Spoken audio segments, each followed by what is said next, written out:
Efficiency of Carnot engine refrigerator thermodynamics का ये last वाला पार्ट आ गया यहाँ पे। ओके, तो इसका क्वेश्चन पढ़ो तब तक। क्या बोला है हमें क्वेश्चन में? The efficiency of Carnot engine depends upon temperature of the source, temperature of the sink, temperature of source and sink, volume of the change. अगर आपको उसका फॉर्मूला याद रहेगा तो it depends on both temperature of source and sink. Okay, efficiency of an ideal engine working between the freezing point and the boiling point of the water is. बहुत ही अच्छा question है, बहुत ही अच्छा क्वेश्चन है। ये आप याद करके भी जा सकते हो कि बॉइलिंग पॉइंट और फ्रीजिंग पॉइंट सेम रहेगा। अगर ये डायरेक्ट आ गया तो आपको खाली एक चीज याद करना है। ओके, देख लो, efficiency of engine is nothing but T1 minus T2 upon T1. T1 is the temperature of source, T2 is the temperature of sink. तो इसने क्या बोला? Working between freezing and boiling point. Heat engine क्या करेगा?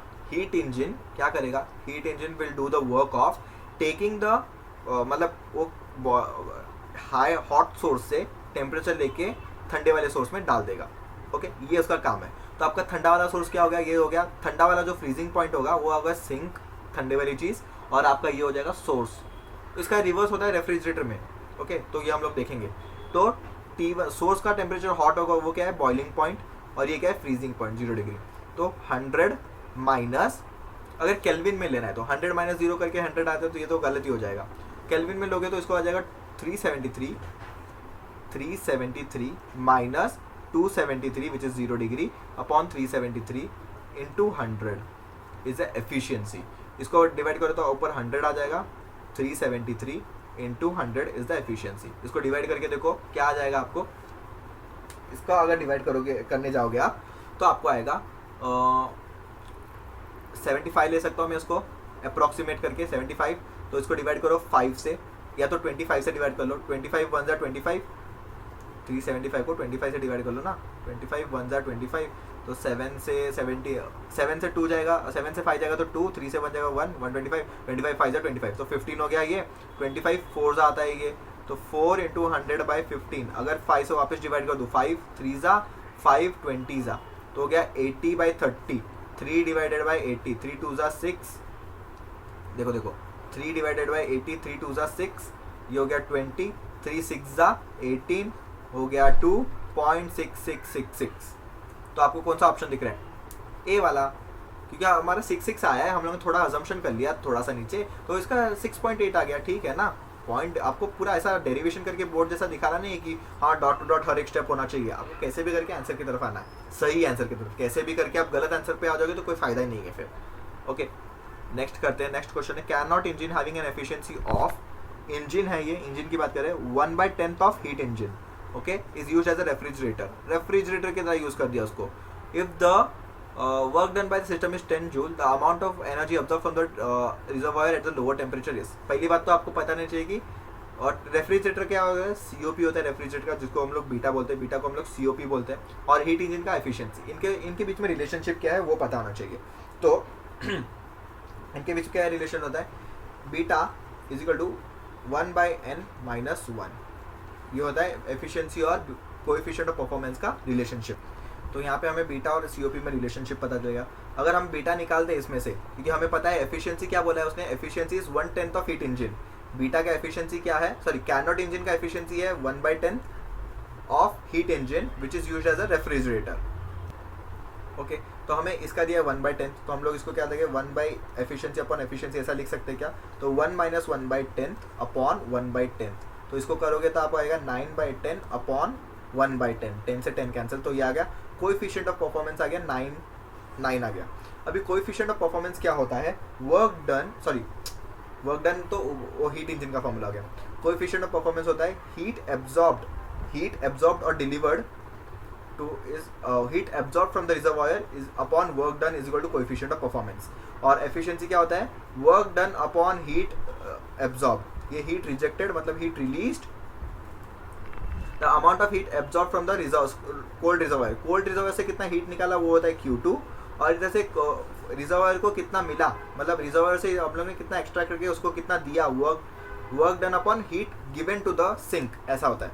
तो work done upon heat आता है, ये तो एफिशिएंसी वाला हो गया। बट हमें क्या चाहिए? बीटा। बीटा के टर्म्स में अगर हम लोग निकालने जाए तो बीटा हो गया अपना work done, sorry heat upon work. तो इसने बोला हीट एब्स्ट्रैक्टेड, तो हीट हो जाएगा बीटा इंटू वर्क डन। तो वर्क डन कितना दिया? 10 जूल, बीटा हमें मिला 9, तो हो गया 90 जूल एब्जॉर्ब करता है, तो 90 जूल हो गया अपना फर्स्ट आंसर, फर्स्ट ऑप्शन ये है यहाँ पे। नेक्स्ट करते हैं, a refrigerator works between a point of 4 and 30 degree. It requires to remove it is required to remove 600 calories of heat every single second in order to keep the temperature of the refrigerator space constant. The power required is, okay पहले हम लोग work निकालेंगे, work से फिर power आ जाएगा, क्योंकि power is equal to work upon time ना, तो हम लोग वर्क निकाल देंगे। तो बीटा इज इक्वल टू, हम लोग ने ऊपर ही पढ़ा, work done, sorry heat upon time, heat upon work, work आ जाएगा क्या, क्यू अपॉन आपका बीटा। अभी ओके हमें पता चल जाएगा इसमें से।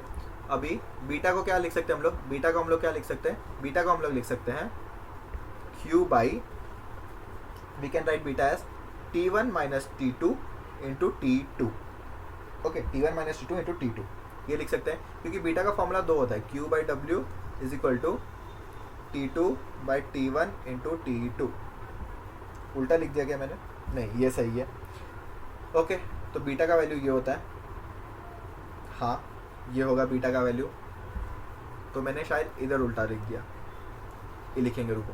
और हीट इंजन का क्या होता है, एफिशिएंसी होता है वर्क बाय ये, तो ये हो जाएगा T1 minus T2 upon T1। तो डिफरेंस देख लो, इधर T2 है, इधर T1 है, और कैसा उल्टा सीधा है। तो ये आपको फंक्शन ये याद होने चाहिए। इसमें से हमें क्या चाहिए, वर्क, तो हम इन दोनों को कंपेयर करेंगे, इसको और इसको कंपेयर करेंगे, तो इसमें से हमें वर्क पता चल जाएगा, वर्क निकालेंगे फिर पावर निकल जाएगा। तो वर्क क्या हो जाएगा, वर्क वुड भी, इसको इधर मल्टीप्लाई करो, इसको नीचे डिवाइड कर देंगे, तो T1 minus T2 into Q upon T2 will be work. T1 कितना दिया है हमें, T1 कितना दिया है 30 डिग्री, सॉरी 30 माइनस 4। अगर हम लोग डेल्टा मतलब टेम्परेचर को माइनस करें तो केल्विन में भी और इसमें भी सेम ही रहेगा, ओके सेम रहेगा। तो इसमें क्या 30 माइनस 26 केल्विन हो जाएगा। इसमें कितना जूल दिया है, कितना कैलोरी दिया है, 600 कैलोरी, उसको जूल में कन्वर्ट करना पड़ेगा, क्योंकि उन लोगों ने कन्वर्जन का यूनिट भी दिया है, 1 calorie is equal to 4.2 joule. Temperature of second वाला क्या है, सेकंड वाले का टेम्परेचर क्या हो जाएगा इसमें 30 हो जाएगा टेम्परेचर।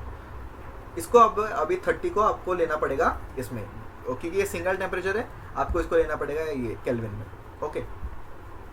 तो आप इधर क्या रखोगे, 30 करोगे तो 27 ऐड करेंगे तो 300 आता है, तो 303 हो जाएगा यहाँ पे कुछ, ओके। फिर आपको सिर्फ और सिर्फ क्या वर्क ये करना है 42। अगर आप इसको 300 मान लोगे अप्रॉक्स करके, तो 1 0 से 0 कैंसिल, 6 1 6 5 तो 20। अगर इसको हम लोग कर देंगे 5 से 5 तो 42 इंटू 5 इज 10 21। ये हो गया आपका वर्क 210 जूल। ये हमें कम आएगा क्योंकि हम लोगों ने बहुत सारा अप्रोक्सीमेशन किया है, ये थोड़ा ज़्यादा होना चाहिए। तो हम लोग पावर निकाल देते हैं। पावर क्या हो जाएगा, work done per unit time, per unit minute दिया ना, पर मिनट हमें दिया वर्क निकालना, to keep the to remove from per unit per second, sorry per second. तो आपको क्या करना है, खाली इसको डिवाइड करना है 1 सेकेंड से, तो 21 जूल बाई 1 सेकेंड, तो 21 जूल। तो 21 जूल से थोड़ा सा बड़ा कौन सा ऑप्शन है वो देखो, तो 21 जूल से 2110 मतलब 210 जूल से ज़्यादा। बाकी समय देखो 23 दिया है, ये तो 1000 में चला गया, इतना बड़ा भी नहीं चाहिए, ये नहीं चाहिए, तो थर्ड ऑप्शन करेक्ट हो जाएगा। 36.5 आ सकता है, क्योंकि हम लोग ने बहुत सारा अप्रोक्सीमेशन कर दिया ना, ओके। तो अभी हम लोग नेक्स्ट करते हैं, the coefficient of performance of a refrigerator is 5, मतलब बीटा में दिया है 5, okay. The temperature inside the freezer is -20, then the temperature of the surrounding to which it heat rejects the heat is, क्या होगा, T1 minus T2 upon T1, okay. ये मैंने heat engine का लिख दिया, ये गलत होगा, हीट इंजन का था वो, ये होगा T1 माइनस T2, ओके। हमें क्या पूछा है, temperature of the source is -20, temperature of the sink क्या रहेगा। तो पहले तो आप 273 में से -20 कर दो तो 253 आ गया आपका ये, तो 5 इज इक्वल टू 253 हमें सोर्स का निकालना है, मतलब सिंक का निकालना है, सिंक। तो सिंक इधर रहेगा तो T1 माइनस 253, इसको इधर मल्टीप्लाई करो, 5 T1 माइनस 253, 250 अगर रहेगा तो 25 इंटू 5 इज 125, तो 1250 आना चाहिए, बट 15 हो जाएगा तो 1265 आएगा, क्या 1265 आएगा इसमें। मल्टीप्लाई करके भी देख लो ना, 253 इंटू अगर 5 करें, 3 5 15, 5 5 क्या आ जाएगा 25 26, और ये हो जाएगा 10, 1265 बराबर हो गया 1265, 1265 इज इक्वल टू 253। अगर हम लोग 5t1 ले ले इधर और इसको लेके इधर प्लस कर दे तो 253 प्लस 1265 तो ये होगा 8 11 4 5 1 15। तो 1518 डिवाइडेड बाई 5 करो तो टेम्परेचर ऑफ आ जाएगा इन केल्विन। अगर वो नहीं मैच हो रहा तो आपको डिग्री सेल्सियस में आना पड़ेगा। 5 से डिवाइड करो, 5 3 15, फिर 0 जा ये, फिर 5 3 अगेन 15, 0.5 आ जाएगा यहाँ पे 30.5 डिवाइड कर सकते हो। फिर अगर आपको डिग्री सेल्सियस में पूछा है तो 303 डिवाइडेड बाय आपको ये करना है तो 273, 303 माइनस 273 क्या हो जाएगा 0 और 0.5 है ना, तो चलो अप्रॉक्स ले लेते हैं। ये हो गया 0, ये हो जाएगा 2 1 10 माइनस ये 30, अप्रॉक्स 30 के अराउंड आ रहा है आंसर। तो 31 answer will be the perfect answer for this. Okay, a Carnot engine A and B are operated at in services. The engine A receives the heat from source at temperature T1, rejects the heat to sink at temperature T. The second engine B receives the same heat from the temperature T and rejects the। इस question में आपको दो heat engine दिए हैं, उनका heat engine का efficiency क्या होता है, temperature of source minus temperature of sink upon temperature of source. Okay, ये होता है। 1 वाला हमेशा सोर्स रहेगा, सेकेंड वाला हमेशा टेम्परेचर सिंक रहेगा, ये ध्यान रखना। तो इन लोगों ने क्या बोला है, ए इंजन का पहले एफिशिएंसी रहेगा, ए एफिशिएंसी क्या हो जाएगा, ये ए को कहाँ से मिला है, ये थोड़ा इरेज कर देते हैं क्योंकि हम लोग ने बहुत कचरा कर दिया, कुछ दिख भी नहीं रहा है यहाँ पे, इससे अच्छा हम लोग हाईलाइट कर देंगे। तो ए और बी इंजन से A receives heat from temperature source of T1, rejects heat at temperature T। Second engine B receives the temperature from T and rejects heat at temperature source sink T2. What is the value of T? For that both engine का efficiency equal होगा। तो first वाले engine का efficiency अगर लिखेंगे तो temperature of the sink क्या है, T1 किधर से ले रहा है, ये T1 आ जाएगा, माइनस किधर रिजेक्ट कर रहा है T टेम्परेचर पे, तो ये T1 आ जाएगा। सेकेंड वाले का देखें, second engine receives the heat from temperature T again, तो इसका सोर्स हो गया T, रिजेक्ट करता है T2 पे, तो इसका सोर्स हो गया T। तो अगर ये दोनों एफिशिएंसी इक्वल है तो मैं दोनों को इक्वेट कर देता हूँ, इसको इक्वेट करता हूँ T minus T2 upon T पे। ओके, तो अभी क्या करता हूँ मैं ना, यहाँ पे मैं क्या करता हूँ, T1 इधर डिवाइड कर देता हूँ 1 माइनस T बाई T1 और इधर जाएगा 1 minus T2 by T T हो जाएगा।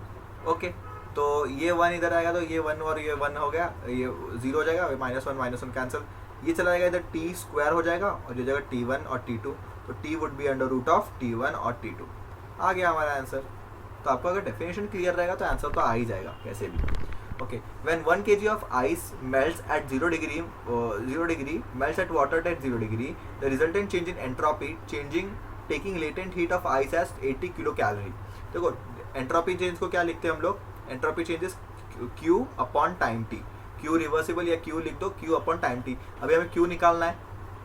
ओके, Q कैसे निकालोगे, चेंज हो रहा है ml, क्योंकि आइस चेंज हो रहा है इनटू वाटर, 1 kg हो रहा है, 1 kg इंटू 80 कैलोरी पर डिग्री सेल्सियस उसने दिया है, specific heat of ice, latent heat of ice.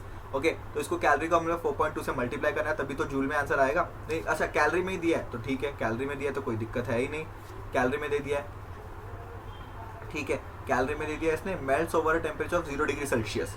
Okay, फिर हाँ इतना तो हीट आ गया, 80 कैलोरी, 1 kg है तो 80 कैलोरी पर डिग्री सेल्सियस। ओके, इतना हो गया। फिर आप इसको क्या करोगे, 80 इधर रखोगे, टेम्परेचर इन केल्विन लेना पड़ेगा, 273 होगा, 0 डिग्री मतलब 273, तो आप इसको डिवाइड कर दोगे तो आपका आंसर आ जाएगा डायरेक्टली। ओके, यहाँ पे थोड़ा सा मिस्टेक है, थोड़ा सा क्वेश्चन में एरर है कि इन लोग ने 80 किलो कैलोरी डिग्री सेल्सियस ग्राम देना चाहिए था, ग्राम, 80 ग्राम होगा और ये केजी में दिया है, तो ये हो जाएगा 80 इंटू 1000 हो जाएगा यहाँ पे। ओके, हम लोग इसको ग्राम्स में ले लेंगे, फिर इसको डिवाइड करोगे आप, ये आप 275 ले लो, 275 डिवाइड करोगे 5 से, ये आ जाएगा 5 200 सा, 5 से डिवाइड करोगे 5 5 सा और 25 आ जाएगा तो 5 5 सा 55 हो गया। फिर आप इस 5 से डिवाइड करोगे, ये हो जाएगा 11, 5 से डिवाइड करोगे यहाँ पे आ जाएगा 40। ओके, तो 80 इंटू 40 बाई 11, तो क्या हो जाएगा यहाँ पे, ये हो जाएगा 3200 बाई 11, 11 को 32 को डिवाइड करो 11 से, 11 2 ज़ा 22। ओके, बचा कितना इसमें से 10, और अगर हम लोग 100 एक पॉइंट डाल देंगे तो 100 आ जाएगा, फिर हो जाएगा उसका 9 आ जाएगा 99, फिर और एक बार बच जाएगा वापस 00, तो 2.99 के आसपास यहाँ पे आ जाएगा, 2.99 के हिसाब से इंटू 100, हमारा जो 20 बचा ही था, तो 299 के आसपास कुछ दिख रहा है क्या, हाँ 293 कैलविन दिख रहा है ना, ये आ जाएगा हमारा। Next is an engine has an efficiency of 1/6. Okay, when the temperature of the sink is reduced by 62 degree, the efficiency is doubled. Temperature of the source is. अच्छा क्वेश्चन है ये है. चलो सॉल्व करते हैं. पहले हमें तो पहले नॉर्मल वाला ये लिखना है, फिर दूसरा वाला केस देखेंगे. पहले नॉर्मल वाला केस लिखेंगे कि क्या होता है. एफिशिएंसी क्या होता है. Efficiency of heat engine is temperature of source minus temperature of sink upon temperature of source. हमें क्या बोला. टेम्परेचर ऑफ सोर्स क्या है, कुछ नहीं दिया है. इतना हो गया 1/6. ये फर्स्ट कंडीशन. अगर मैंने सोर्स सिंक का टेम्परेचर रिड्यूस कर दिया 62 डिग्री सेल्सियस से, तो ये टेम्परेचर ऑफ सोर्स तो यही है. ये इसको डिग्री का ये T2 माइनस 62 अगर कर दिया मैंने डिग्री सेल्सियस, तो the efficiency is doubled.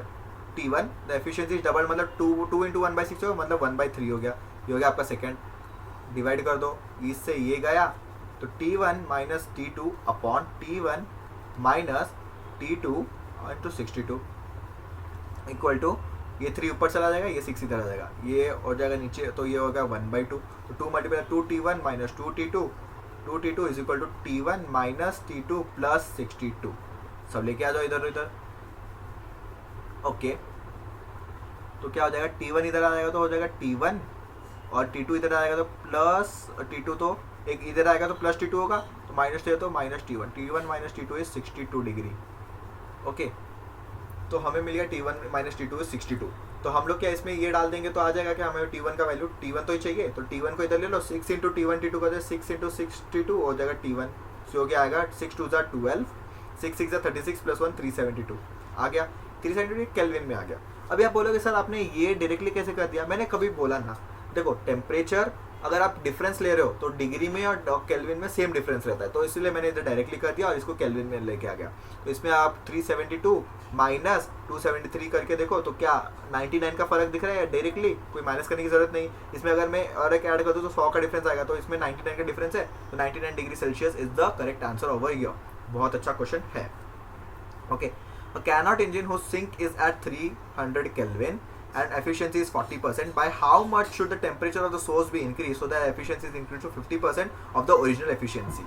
Same इसी क्वेश्चन जैसा है क्या. सेम इसी क्वेश्चन जैसा है. देखो पढ़ो एक बार. तो इसमें क्या हो जाएगा. पहले एफिशिएंसी कितना है 40%, मतलब 0.4 आएगा इसमें. 0.4 को हम लोग 0.4 लिखेंगे. टेम्परेचर ऑफ सिंक मतलब source minus sink is 300 kelvin upon source. तो इसमें क्या बोला है by how much should the temperature of source be increased. Source का इंक्रीज क्या होगा, इसका एफिशिएंसी का 0.5 हो जाना चाहिए. सोर्स का हम लोग T1 डैश ले लेते हैं, माइनस 300 सिंक का तो उतना ही रहेगा, कुछ नहीं बोला है तो इसको ले लो. अगर इसको डिवाइड कर दोगे तो 4/5 इज इक्वल टू क्या आ जाएगा. अब अगर हम लोग इसको ये लिख सकते हैं 1 माइनस 300 बाई T1, आसानी हो जाएगी ना. 1 माइनस 300 बाई T1 डैश, तो 300 क्या आ जाएगा इसमें. देखो ठीक है, हम लोग ऐसा इसको इक्वल टू रख देंगे 4/5 के इक्वल, तो मल्टीप्लाई कर देंगे डायरेक्टली.